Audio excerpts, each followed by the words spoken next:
வணக்கம் மக்களை, இது உங்கள் பாடறிவோம் படிப்பறிவோம். ஸ்கூல்ல நம்ம ஹிஸ்டரி படிக்கிறப்போ கோல்டன் ஏஜ் ஆஃப் குப்தாஸ் அப்படின்னு படிச்சிருக்கோம். குப்தர்களின் பொற்காலம் அப்படின்னு சொல்லிட்டு.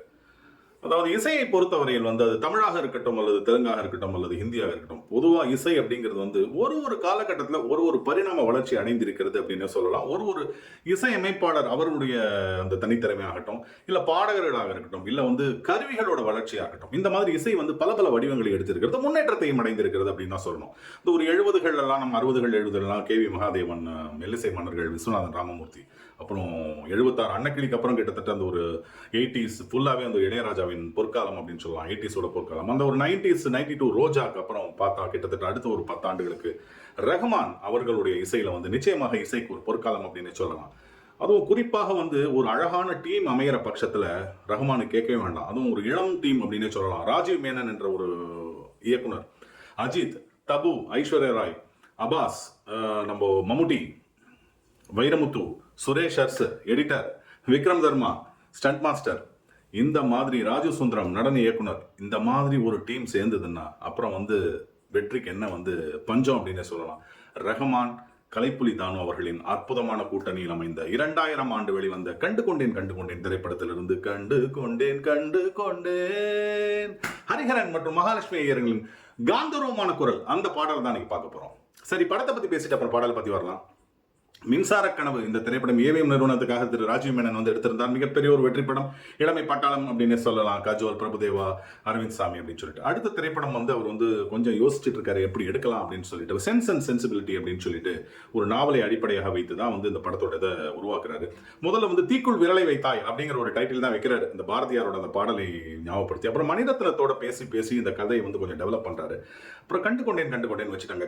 கண்டேன் சீதையை அப்படின்னு சொல்லிட்டு ராமாயணத்துல வச்சு ஹனுமார் சொல்லுவார் இல்லையா, அந்த இதில் தான் கண்டு கொண்டேன் வச்சாங்க. படம் ஒரு மிகப்பெரிய அளவில் வெற்றி பெற்றது. இளைஞர்கள் மத்தியில் மிகப்பெரிய அளவில் வரவேற்பை பெற்றது. அப்படின்னா நிச்சயமாக இந்த படத்தோட டீம் ஒர்க் இது ஒரு என்ன சொல்ல மியூசிக்கல் ஆல்பம்லாம் சொல்ல முடியாது, அதுக்கும் மேலே அப்படின்னு சொல்லலாம். ரஹ்மான் புகுந்து விளையாடி இருப்பார் இந்த படத்தை பொறுத்த வரைக்கும். மம்முட்டி கேட்க வேணாம், அனாயாசமா நடிச்சிட்டு போயிடுவாரு. தபு அப்படியே ரொம்ப ஷார்ப்பா நடிச்சிருப்பாங்க.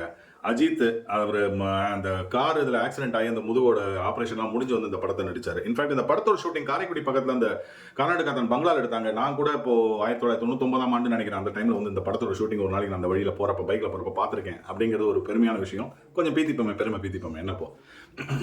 ரஹ்மான் அந்த வளரக்கூடிய அந்த காலகட்டம், ராஜீவ் மேனன், இதெல்லாம் சேர்ந்து இந்த படத்தை எங்கேயோ கொண்டு போனாங்க அப்படின்னு சொல்லணும். முதல்ல கதாநாயகி ஐஸ்வர்யா ராய்க்கு ஆக்சுவலி ஜீன்ஸ்க்கு அப்புறம் இந்த படத்தை நடிக்கிறாங்க. அவங்களுக்கு பதிலாக முதல்ல அப்ரோச் பண்ணது மீனாவை அப்ரோச் பண்ணாங்க. அப்புறம் மஞ்சு வாரியார் அப்ரோச் பண்ணாங்க, சௌந்தர்யாவை அப்ரோச் பண்ணாங்க. யாருமே சரி வரல, கால்ஷீட் கிடைக்கல அப்படிங்கிறனால உடனே ஐஸ்வர்யா ராய் வந்துட்டாங்க, இந்த படத்தில் உள்ள வந்துட்டாங்க. ஒரு இந்த மாதிரி ஒரு லவ் ஸ்டோரியை ரொம்ப அழகாக டீல் பண்ணியிருப்பாரு ராஜீவ் மேனன். அவர் ஆக்சுவலி என்ன சொல்றது, ஒரு யார்ட்டையும் ஒரு பெரிய அசிஸ்டன்ட் டைரக்டரா இருந்தாலும் வந்தவர் கிடையாது. ஒரு போட்டோகிராஃபரா இருந்தார், அதுக்கப்புறம் ஒரு டைரக்டரா வந்தார். மின்சார கனவு ரொம்ப ரிச்சா கொடுத்திருந்தாரு. கண்டு கொண்டேன் ரொம்ப அற்புதமான படமா கொடுத்திருந்தாரு. தானுவுக்கு மிகப்பெரிய அளவில் லாபத்தை சம்பாதித்து கொட்டியது அப்படின்னு சொல்லணும். பாடல்கள் எல்லா பாட்டும் ரஹ்மான் பின்னி இருந்தார். இன்னி வரைக்கும் இந்த பாட்டை கேட்டுக்கிட்டே இருக்கலாம். கண்ணாமூச்சி என்னடான்னு ஒரு பாட்டு, அப்பா அற்புதமா பாடிருப்பாங்க சித்ரா. அப்புறம் எங்கே எனது கவிதை அப்படிங்கிற அந்த பாட்டு அப்படியே கேட்க கண்ணீர் வரும். சந்தன தென்றலை ஜன்னலை சந்தித்த நியாயமான ஒரு பாட்டு.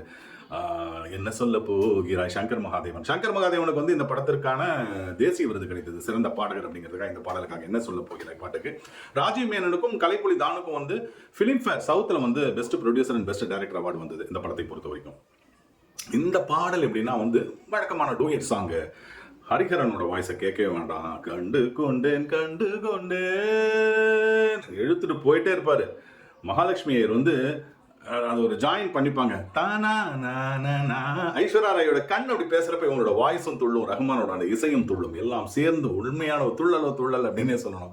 வைரமுத்து எழுதியிருப்பாரு, வெண்ணிலா வெளிச்சம் கிண்ணத்தில் விழுந்து நிறைந்தால் வழிந்தால் மகிழ்ச்சி, வெண்ணிலா வெளிச்சம் கிண்ணத்தை உடைத்தால் உயிரை உடைப்பாள் ஒருத்தி. என்ன கவிதைங்க, என்ன கற்பனைங்க.